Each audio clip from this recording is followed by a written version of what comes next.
we're very passionate about what we do, and I think that our clients see that and they respect that. And I think that, you know, once we're able to get them in the door in the office, they see that, you know, we're genuine people. You know, we just want to do what's best for them and make their vision and their dream a reality at the end of the day. Our culture allows them to come on the job site at any time.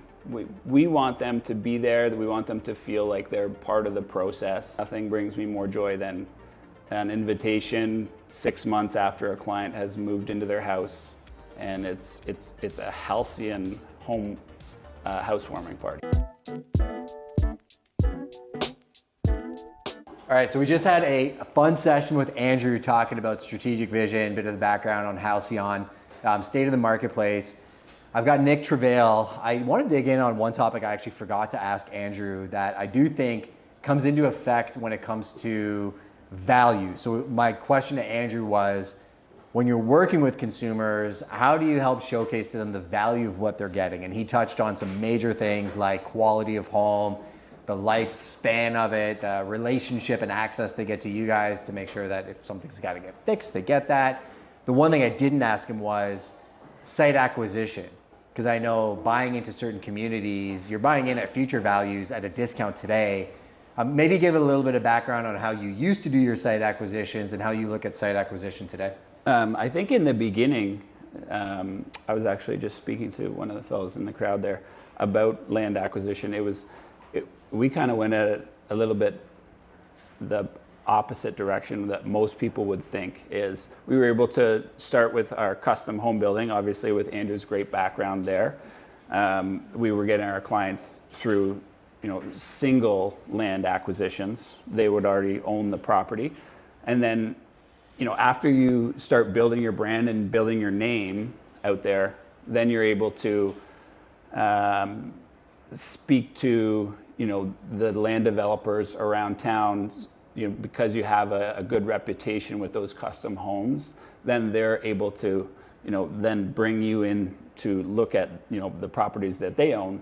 And if that suits, you know, the Halcyon brand, that's when, you know, we would go through the process of looking at acquiring that type of land. So in the beginning, you'd think you'd start in the subdivision and go to the custom homes, whereas we kind of did it the opposite way, where Sure. we were building, you know, those large custom homes first because of our backgrounds, like I said, and then moving into the, you know, custom to semi-custom homes in the subdivision atmosphere. So a little bit of it is about, you know, who you know in this small, large city, I would say.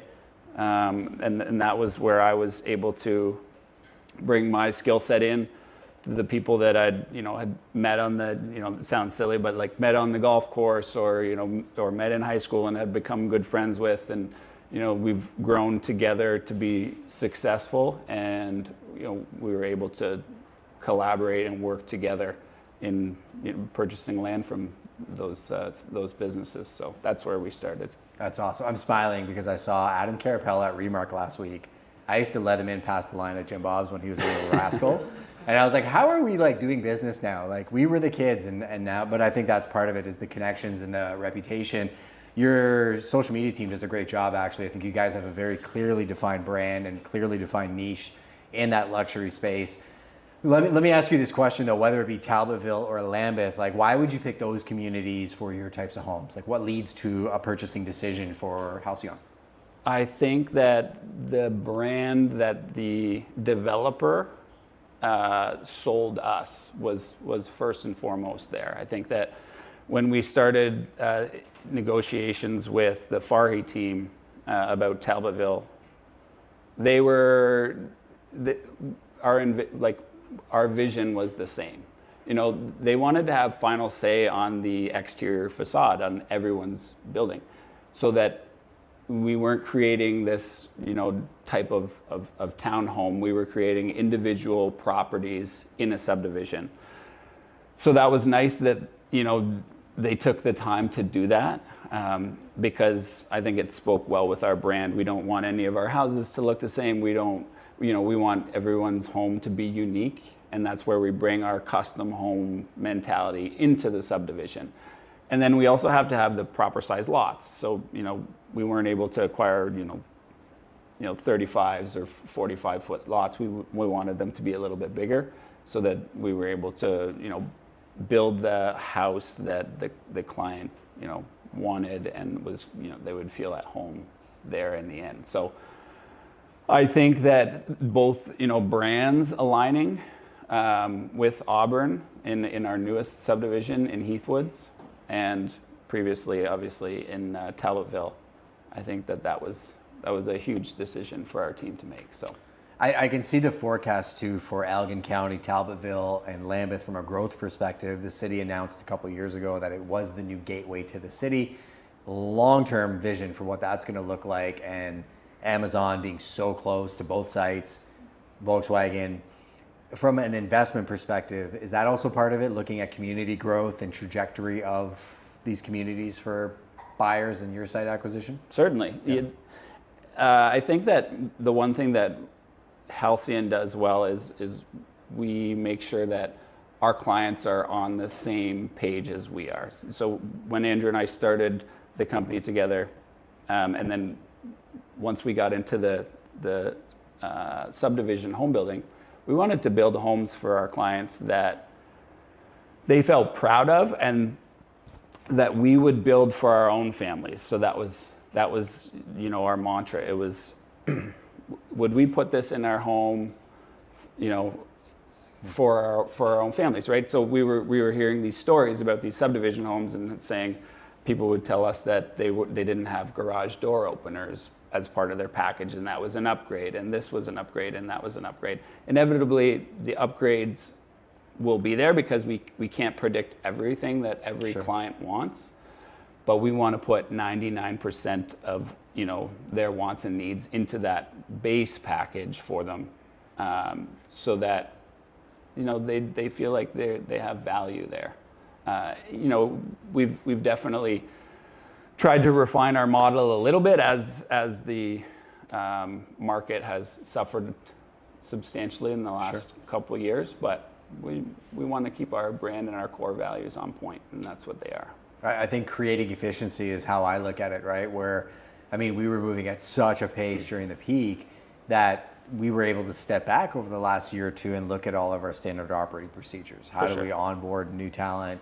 How do we intake clients? How do we set expectations? And I also think strategies are changing, right? So finding a way to do more with less, looking at squeezing more value out of every dollar is necessary, because the dollar isn't just not what it used to be. But I think coming out of it, it actually preps you for the next stage of evolution. They always say, that God will prune you in really tough times to prepare you for what's actually coming. For sure. Where I've fought against him many, many times, and then after look back and be like, oh yeah, that makes a lot of sense, right? Yeah, and like you said, 2020, 21 were hectic times in the market, right? Everyone was at the peak. Everyone was building at capacity, selling at capacity. And then we take a step back, in the past couple of years, and that's when you have to refine your process. Mm-hmm. You take a step back, you get 1% better, you figure out what makes your company better and how you're going to grow together. And for example, Patrick just took on another task. He wears another hat in the office, and that's our rendering services. So we purchased top of the line software, and now we're changing the way that the client first sees our product or our brand. Sure. Just because of that, and we're able to do that, and you have to think of that as a positive in a tough time right now. So we're able to look at the things that can get better, and that was one of the things that we found that we now have the time for, and is going to make our business that much better in the end.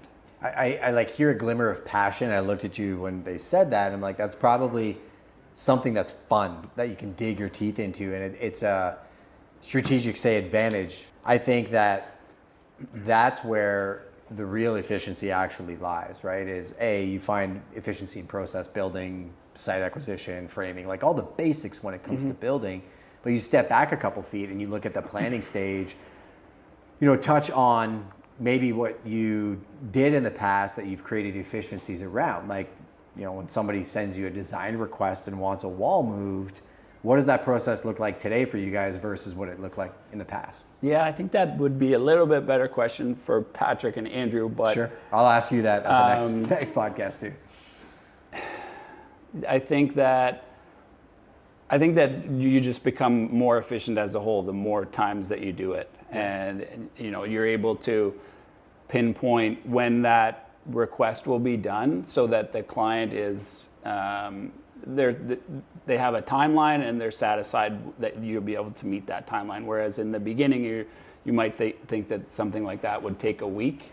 Now you've refined that process. You know that it's going to take that week, and previously maybe it took a couple of weeks, and sure, you know, you set the expectations of the client, and you maybe didn't meet their expectations. Yep. Whereas now I think that we're able to do that for sure. Originally, when I first got into new development, and Kyle will remember this from our original SOPs, it was bonkers. We would actually set up, we would actually get their calendar of every single selection that they had to make and harass the clients to make sure that they were doing it, because we thought we were being helpful to make sure that they were hitting their timelines, because a client doesn't do their selection on lighting, design requests, whatever.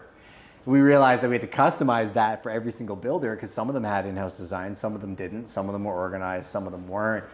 But you kind of got to go through that burning of the chaff and take what you're really good at and make that your unique value proposition. And it sounds like on the client care side of things, that's where you guys stand, right? For sure. Everybody has their process that they take in the pre-construction planning. Yeah. From Haley to design, to Patrick, to Andrew. And everybody knows their exact, their exact part of that process. And it just works as a well-oiled machine when everything's working properly like that. So on that question, when you get a request from a client and it needs to go over to him, what does that process look like so it's not broken telephone or it gets done properly? Do you just make sure that he's the person that goes to and cut yourself out, or how does that happen? If it's an on-site request from a client, it will go through me, and then I will send an email or have an on-site meeting with Haley, our designer. Okay. And she's kind of she wears all of the hats, I would say. So Haley's my wife, and we call her the chaos coordinator because she has all of us men to take care of in the office and on site. But I think everything goes through Haley and Andrew.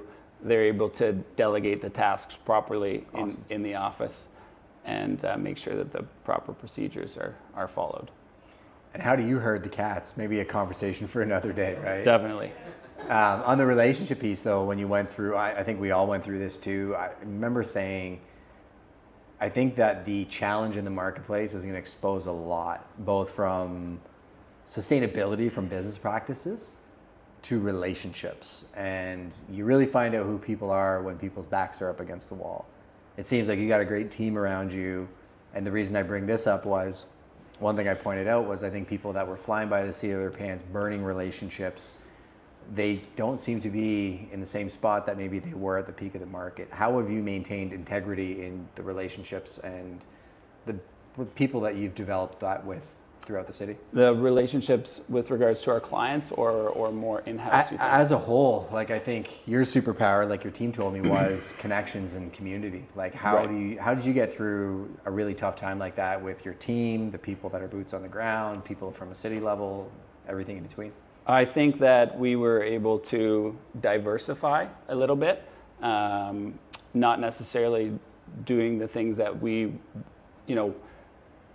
not necessarily doing the custom homes, because our market in London is very small. It's a niche market. I think it's probably 10% or less. Sure. And those are the first projects that fall off the map. So we were able to strengthen our team by doing other projects, doing large renovations, doing additions. And some of the jobs that we took on weren't glamorous by any means, but we definitely have weathered that storm, and we're seeing us come out on top because of the team that we have, to be honest. I'm sure that many of the builders that that were very successful in those years probably offloaded a lot of employees. Sure. And our main goal going through those difficult times was not to do any of that. Yeah. So we had a couple of people leave organically because they wanted to do something different, but our core of I think 7 or 8 employees has been the same. And we've been able to, like I said, leading back to refining that process, we've been able to, it's not making work, it's refining the Halcyon process, and how can we get better, and what are we gonna do to continue moving forward, because those good times will come back, and you can see them in the near future as the dirt just keeps moving, and the government and the municipalities continue to talk about the number one bullet item, and that's how to build homes quickly and efficiently, and that's going to continue, I think. So I'd be more worried if the news cycle was completely focused on something else, but it is something that's the top of everybody's mind, from the lending to the consumer to people in our industry. And I think the second part of what you said is very true, where you want to refine your process, but you also want to refine why you're doing it. Are you having fun doing what you're doing? And are you doing it with people you like? I think the good thing that came out of those times was people figured out a way to get in an environment that gave them purpose. And I think for a long time, we just kind of checked the box and we just did what the system told us to do, because you went to school, you got the degree, you worked for the company, and people are like, man, life is short. And they got around environments and ecosystems that gave them the ability to maybe do what they're good at. And if it's the design going from the actual renderings to showing a consumer what's possible, because the consumer is only doing it once or twice in their life, but you see it every day, and saving them from mistakes that you know they're making through building relationship, I think that's a good place to be in. And I think sharpening your axe or sharpening your sword for that next stage in the marketplace is something to be conscious of, because my fear, not that it's a fear, but is if they drop rates, that those consumers re-enter the marketplace really, really quickly, and the teams and the systems are not ready to deal with that next wave of incoming, and they start building stuff too fast. The amount of home sites we went through that I would push people off, because I would show a site that was being constructed and I'd walk through and there's tradespeople all over each other, garbage everywhere. There's no site super. There's nobody doing any oversight on the construction. Those homes in 20 or 30 years are going to be cracking. There's going to be issues with them. And that's where people lose trust in the agents that sold the houses, the builders that actually built them. I guess looking at a horizon of 20 or 30 years, what are you doing in your practices now to create a better product or something that you guys can stand by? Because I know that's top shelf item for you guys. Definitely. Well, first and foremost, I think that we pride ourselves in site cleanliness. That's number one for sure. From outside the sites to inside the sites, everyone's always driving around the neighborhoods, and everyone is very observant, taking photos and making comments on social media and all that kind of stuff. So everybody sees everything nowadays. So that's the start of our procedure is site cleanliness. But I think it all starts in the pre-construction. We talk about this a lot, and it's all about scheduling. It's all about scheduling efficiently. It's making sure that the site supervisors are giving the appropriate lead times for the next trade to come in. Like you said, Sure. Not having 4 and 5 and 6 trades in a house just because that always goes well. There's a deadline that has to be met, and the deadline is everyone is fully aware of the deadline, and that's our number one. Our second goal is the deadline. First is obviously customer satisfaction and delivering the product to the client, because at the end of the day, and I don't know that we've missed a closing date yet, but if you needed to move the closing date a week or two, and obviously giving the client ample time and heads up and notice, I don't think that they would be disappointed, because they're just not disappointed in the end process and product that they receive. So I think that it's all just about the scheduling, and that's all, and then making sure that you're keeping your trades accountable for everything that they're doing, and making sure that their business is running on time so that your business can run on time, because it's just a moving train, and when one one wheel falls off the track, it falls off quickly. So you just need to live and die by the schedule. And I mean, they're paying you for that. I talked earlier with Andrew how they pay you for access and your knowledge, but if they're paying you to just make sure it hits on time and delivering quality products, here's a question for you. In business, you can deliver service, which is calling you every single day and making you feel great about the relationship, and you can deliver results, which some people do a really good job at one and a really poor job at the other, or vice versa. Where do you draw the line between service and results when maybe, say in the luxury building space, a consumer wants so much communication that you don't have time to do the thing that they actually paid you to do, like, right, or the thing that's best for their project or timeline? Where do you find that balance? I talk about this a lot with regards to the clients, and I talk to a lot of other custom home builders and subdivision builders as well, and they schedule site visits with clients, and they're only allowed on site a few times during the process. Our culture allows them to come on the job site at any time. We want them to be there. We want them to feel like they're part of the process.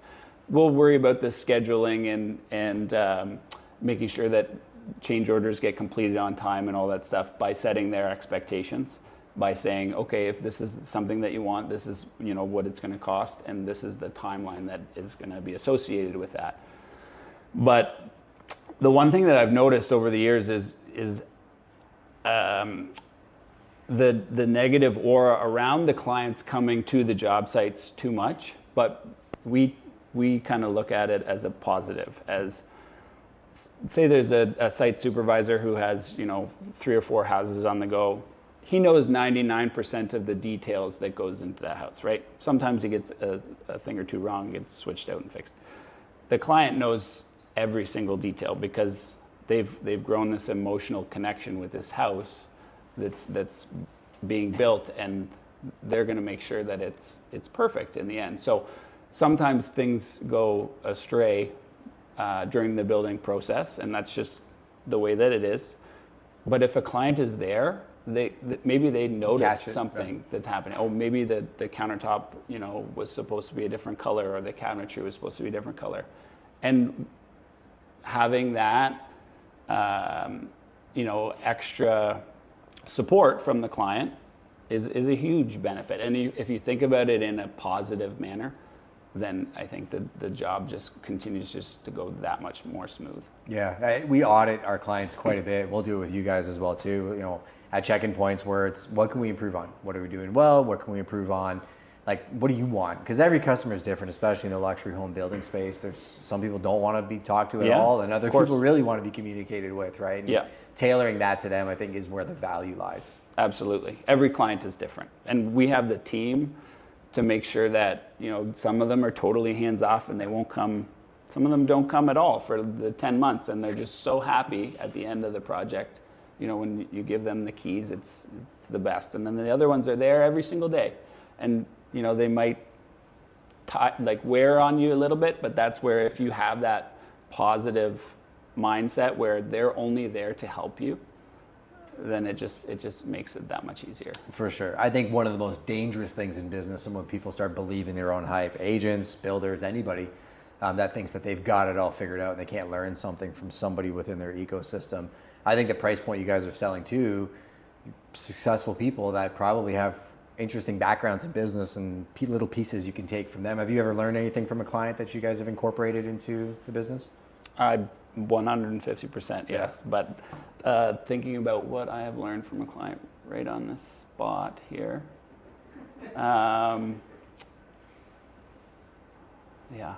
I've got nothing for you. That's okay. I think from you talking, it sounds like you've learned from all of them, right? To develop the process that you guys are executing today. Certainly. Auditing the things that go right and the things that go wrong. When something goes wrong, how do you guys address a problem? I think you just address it in a positive manner. And I think that you're as transparent as possible with the clients. Like I said, we talk a lot about setting their expectations. And things happen, things go wrong. And like you said, when we're building for business owners or people of that stature, for lack of a better term, they're aware of things that happen and that just they don't go the way that they're supposed to go. And as long as you're upfront and honest with them, and you talk about them, and then you let them know, what the next steps are going forward, then I think they appreciate that much more than trying to pull the wool over their eyes and saying that everything is just going just fine. Problems. There's no problems. We talk about it all the time. You're just chatting with a friend at the end of the day, because these clients, they become lifelong friends for us, and we're super fortunate for that. And I think that's what gets us up in the morning, is knowing that we get to work with and alongside good people every day. So yeah, my father-in-law told me once, every problem is an opportunity, right? You'll never end up in a good spot if you don't just deal with it right away. So like speed to telling them, hey, there's a problem. You touched on it. I was going to ask you this, but you already said it. Giving them a solution, like they're paying you to drive the bus. So here's the problem. Yeah. Here's your options and how we're going to fix it. Because then it's not up to them. Where I've seen people in the past, problems show up in business, they drop the problem on the lap of the person, and then they just don't have any guidance for them. And I think that's where you end up in a place. What, did I hire the right person? Because what do we do now, right? For sure, it's one of our cornerstones. Andrew has brought it. He's obviously learned it with his many years of experience and his gray hairs. That if there is a problem and we're talking about it as a team, there needs to be at least 2 solutions that are brought with that problem. It's not just there's this problem. There's this problem, and we can do one of 2 things or one of 3 things, and then as a team we collaboratively, come up with the solution based on that one problem. So. A friend of the podcast, Mr. Dan Martell, has the 1-3-1 rule, which we've incorporated. We need to stick to it more. But it's, you have one problem, you need to tell me what it is, you come to me with 3 solutions, and you tell me which you think is the best solution. It creates critical thinkers, where sometimes you go to the boss, and the boss just tells you how to do it, but you never learn how to solve the actual problem. And it's cool to have a group where you can talk about it and be like, well, is that really the best solution? Find a path forward, execute, and then again, refine your process. I love it. Yeah. Sounds like I've just learned something from you today. I will send you the book. Every guest gets a book. So you'll get a book, and you're going to get a book. No. Before we get to the design podcast, which I'm really excited for as well, especially on the tech side, what's your background? Where were you born, and what did you do before? He was a ski bum. Yeah. Well, what's your background? I'm born and raised in London. I went to school at Western, graduated there, and there wasn't a trade school at Western, so obviously I went astray from that. But just got into the construction, really enjoyed it, really enjoyed the process of construction, building and that self-accomplishment every day. So I tried to do as many of the trades as possible. What did you do? Which trades? So I started in the flooring industry. I did a lot of tile work. Remember when laminate flooring came out? That was the rage? Oh yeah, absolutely.